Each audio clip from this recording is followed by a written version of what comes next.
Pak. Silakan Pak. Assalamualaikum warahmatullahi wabarakatuh. Waalaikumsalam warahmatullahi wabarakatuh. Sabahul khair. Sabahun nur. Alhamdulillah bi khair wal afiyah. Alhamdulillah. Alhamdulillah. Anak-anak semuanya gimana kabarnya, baik ya? Baik.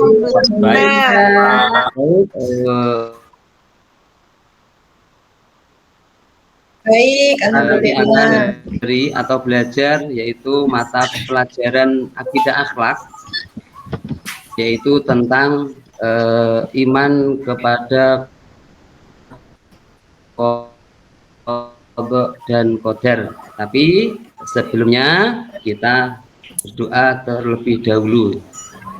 Bapak punya lagu sebelum kita mulai. Nah, ini ada lagu ya. Nanti anak-anak semuanya bisa menirukan. Lagunya seperti ini, nanti dengarkan ya. Tepuk jari 1, tepuk jari 2, tepuk jari 3, tepuk jari 4, tepuk jari 5, prok ini ya. Tepuk jari 5 itu ya. Nanti sama-sama. Tepuk jari 5 berbunyi semua. Ayo anak-anak kita doa bersama. Yuk coba anak-anak tirukan yuk. Yuk sama-sama yuk.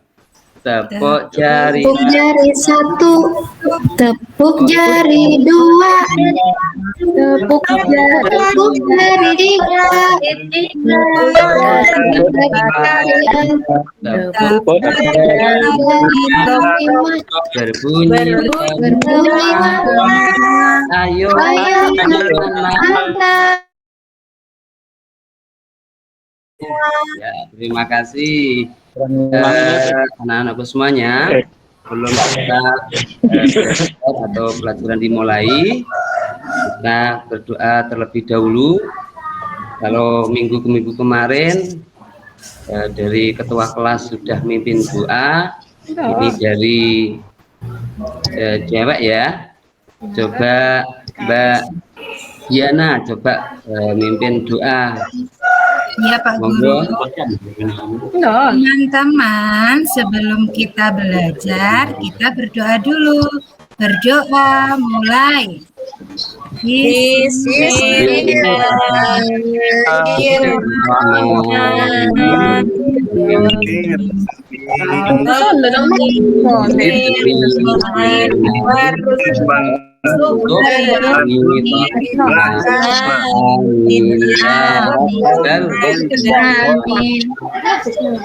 Baik, terima kasih anak-anakku semuanya.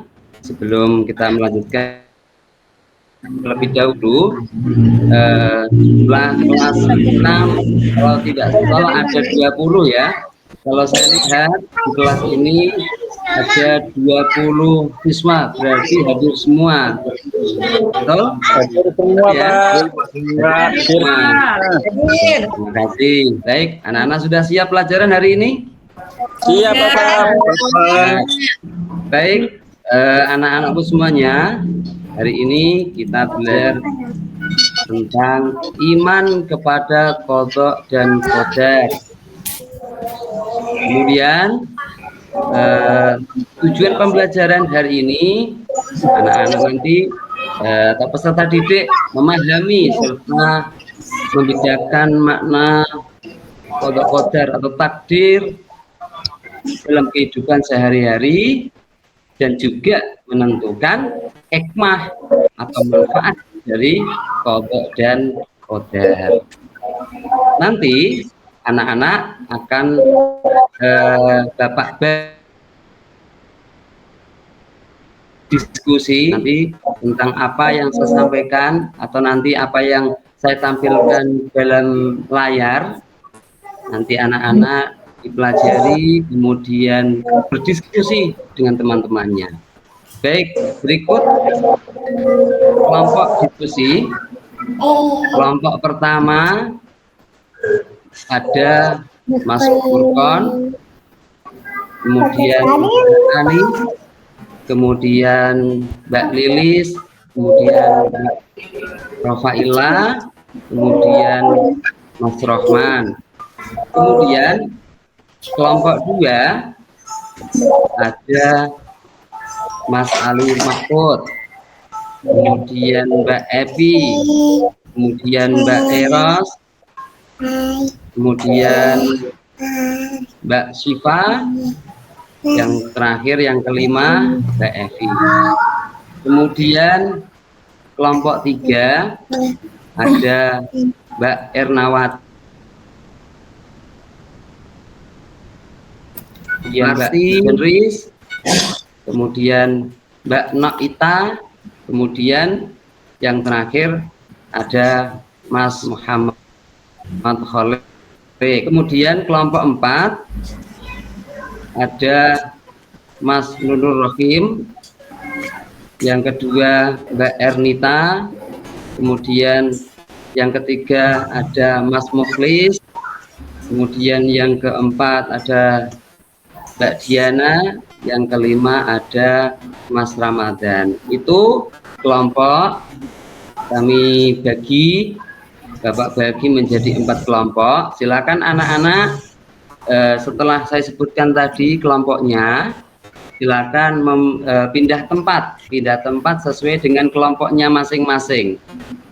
Yang diketuai oleh kelompok 1 Mas Furqon, kemudian kelompok 2 Mas Ali, kemudian kelompok 3 ada Mbak Ernawati, kelompok 4 Mas Nurul Rahim. Sudah sesuai dengan kelompoknya masing-masing? Sudah, Bapak. Sudah, Pak. Nah, kalau sudah, ini ada tampilan terkait materi iman kepada qadha dan qadar. Tolong anak-anak semuanya disimak ya. Kemudian nanti di akhir nanti anak-anak sesuai dengan kelompoknya bisa mengerjakan tugas dari Bapak. Yang pertama yaitu apa itu qadha dan qadar. Di layar silakan dilihat sama-sama. Di situ ada pengertian qadha baik menurut bahasa maupun menurut istilah. Yang kedua, pengertian tentang qadar ada menurut istilah juga dan menurut bahasa. Jadi di situ sudah jelas apa itu qadha dan apa itu qadar baik menurut bahasa maupun menurut istilah. Ya, bisa di kemudian qadar adalah rukun iman yang ke-6 ya. Anak harus paham rukun iman itu ada 6. Di situ sudah Bapak tampilkan di layar. Rukun iman ada 6. Yang pertama iman kepada Allah, yang kedua iman kepada para malaikat, kemudian yang ketiga iman kepada kitab-kitab Allah, yang keempat iman kepada para rasul, iman kepada, yang keenam adalah kiamat qadarlah. Hari ini yang kita bahas adalah yang terakhir, yang keenam, yaitu iman kepada qadha dan qadar. Selanjutnya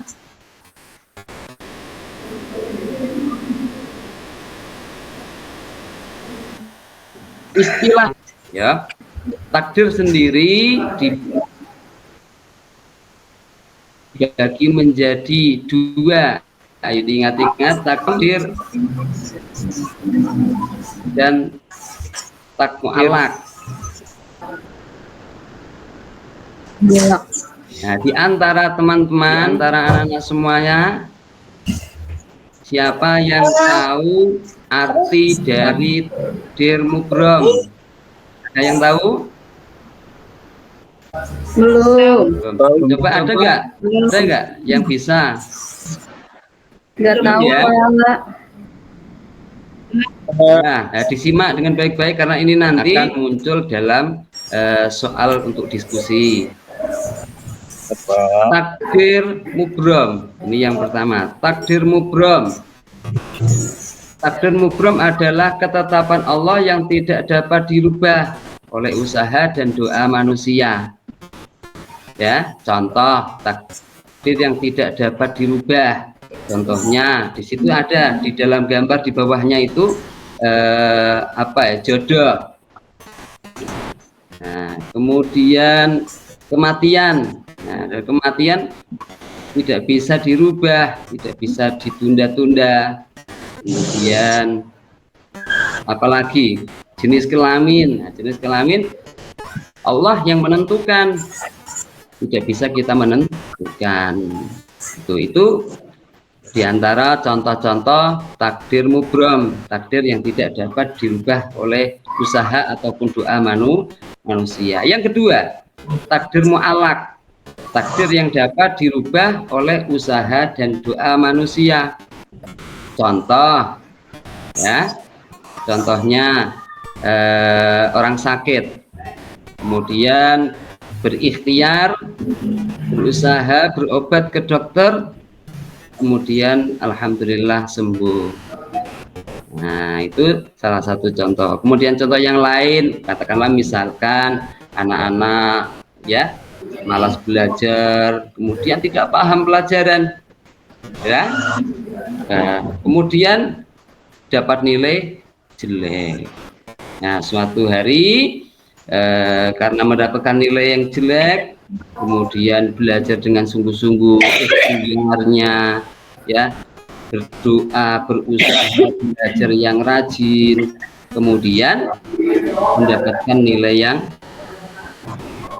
baik. Ya, contoh-contoh banyak itu tentang takdir. Takdir dibagi menjadi dua tadi ya, takdir mubrom dan takdir mu'alak. Dah. Itu kemudian setelah pembagian takdir ada dua tadi, sekarang yang terakhir adalah hikmahnya. Hikmah atau manfaat ketika kita beriman terhadap qadha dan qadar. Yang pertama, mendorong semangat berusaha.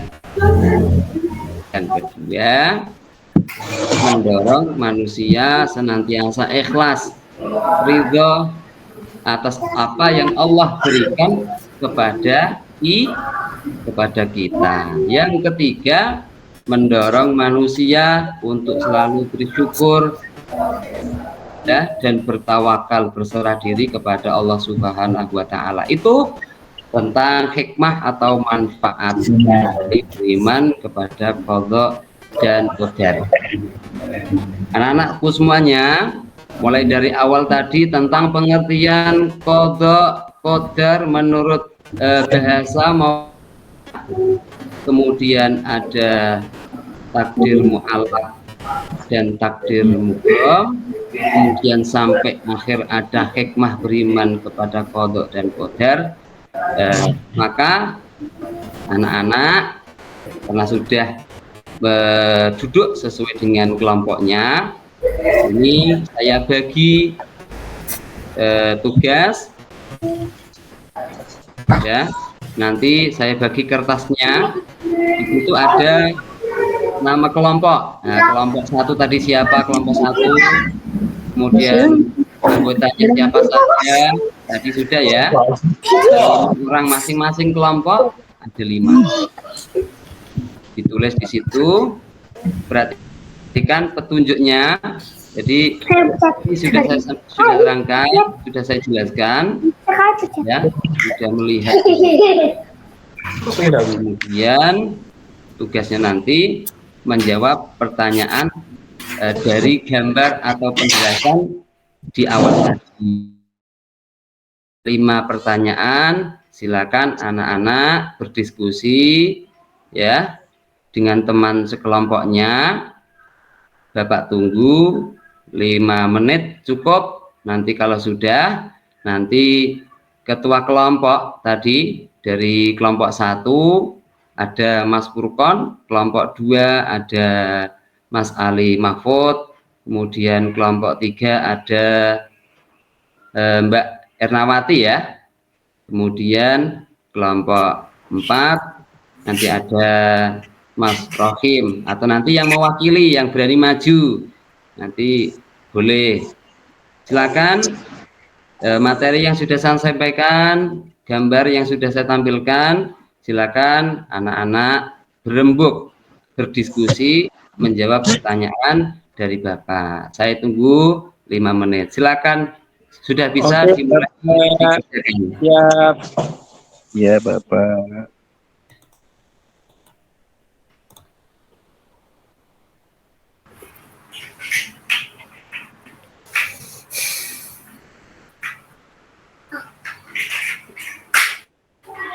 Sudah? Sudah, Cukup, ya? Bapak. Sudah. Ini nanti prakteknya, jadi nanti jawaban dari masing-masing kelompok silakan disampaikan, kemudian nanti dari kelompok lain bisa menyangkal kalau memang jawabannya itu tidak sesuai atau punya pendapat lain, boleh, silakan. Silakan kelompok dari mana ini yang berani dulu ya? Kelompok 1. Kelompok berapa? Kelompok 3. Kelompok 3 aja, Pak. Oh ya, kelompok 3 coba Mbak Ernawati. Ya. Silakan. Teman-teman, saya mewakili kelompok 3 akan mempresentasikan hasil diskusi kami setelah kami membaca dan menjawab soal-soal yang telah diberikan oleh Bapak Guru. Yang pertama, mengenai pengertian kodok. Kalau kami melihat pengertian dari kodok itu menurut bahasa adalah ketetapan, ketentuan, atau keputusan. Kemudian, pengertian qadar kami melihat dari sisi istilah, artinya ketetapan atau perwujudan dari qada, di mana ketetapan tersebut tidak bisa diganggu-gugat maupun diubah di waktu yang lain. Yang ketiga, apa perbedaan takdir mu'alaq dan takdir mubrom? Kalau menurut pendapat kami, kalau takdir mubrom itu ketetapan Allah yang tidak dapat diubah oleh usaha dan doa manusia. Contohnya seperti jodoh dan kematian. Tetapi kalau takdir mu'alaq adalah ketetapan yang bisa dirubah oleh usaha dan doa manusia. Kita sedang mendapatkan nilai ujian yang besar sebab usaha kita belajar. Kemudian untuk selanjutnya, sebutkan 2 contoh dari takdir mubrom. Tadi sudah saya sebutkan, contohnya adalah jodoh, jenis kelamin, dan kematian.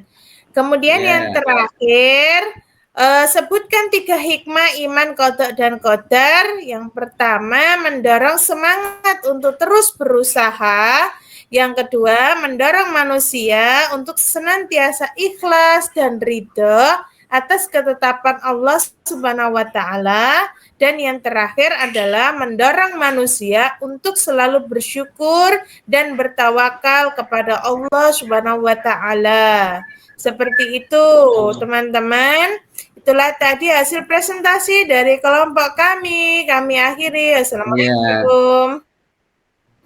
Waalaikumsalam. Kasih tepuk tangan. Ya. Berikutnya dari kelompok siapa yang berani maju? Saya Pak dari kelompok 2. Kelompok 2 dari Mas Ali ya. Ya Pak. Ya, silakan. Pak,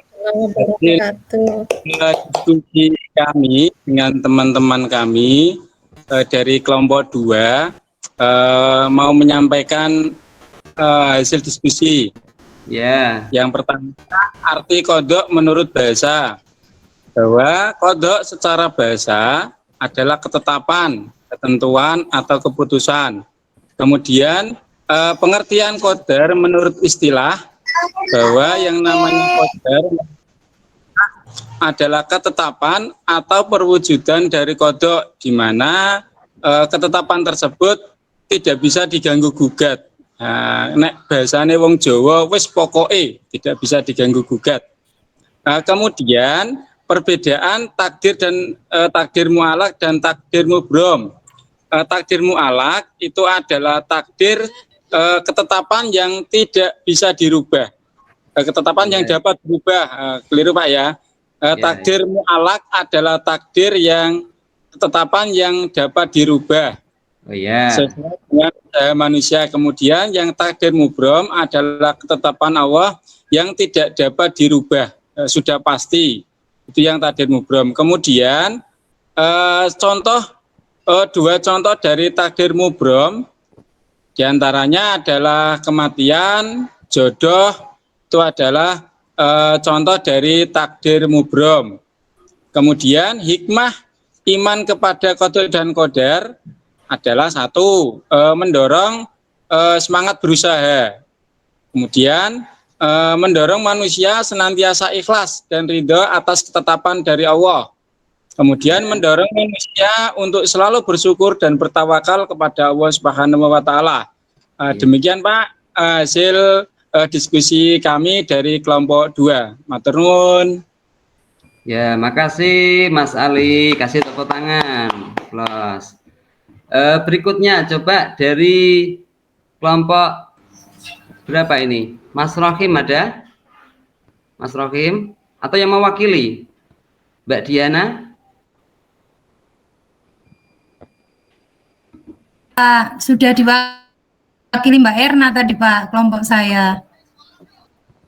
Yang lainnya? Yang belum, kelompok berapa? Kelompok Pak, perhatikan waktu ya Pak. Kelompok 1 ya.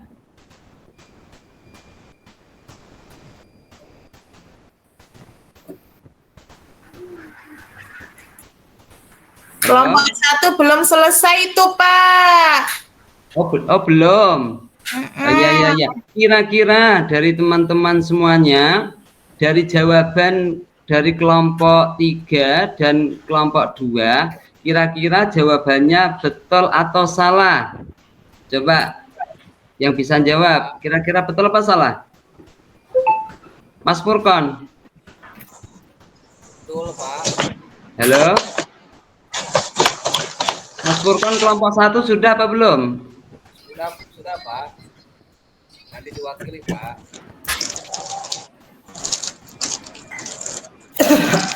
Yang keras Pak, yang keras. Yo. Ya sudah Pak, nanti diwakili Pak.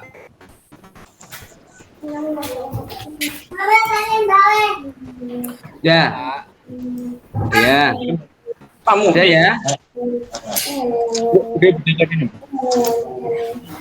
Kira-kira semua jawabannya betul semua ya, masing-masing kelompok ya. Iya Benar. Ya, alhamdulillah masing-masing kelompok yang Bapak bagi ada kelompok 1 sampai 4, alhamdulillah bisa menjawab semua materi yang Bapak sampaikan. Untuk yang terakhir ini saya ulas kembali, saya perlihatkan kembali dari mulai pengertian qada tadi sudah disampaikan teman-teman semuanya, dari anak-anak semuanya, betul ya, dari sesuai dengan jawabannya. Kemudian ada istilah qada tadi, ada takdir dibagi menjadi 2, ada takdir mubrom, ada mu'alaq. Kemudian pengertiannya sudah beserta contoh-contohnya. Yang terakhir adalah hikmahnya. Sekiranya cukup untuk pembelajaran hari ini, mata pelajaran akidah akhlak tentang iman kepada qada dan qadar. Mudah-mudahan apa yang kita pelajari hari ini mudah-mudahan bermanfaat bagi anak-anak, bagi kita semua. Amin ya rabbal alamin. Ya Rabbi. Pelajaran hari ini saya cukupkan. Kita tutup dengan membaca hamdalah bersama-sama. Assalamualaikum warahmatullahi wabarakatuh. Waalaikumsalam.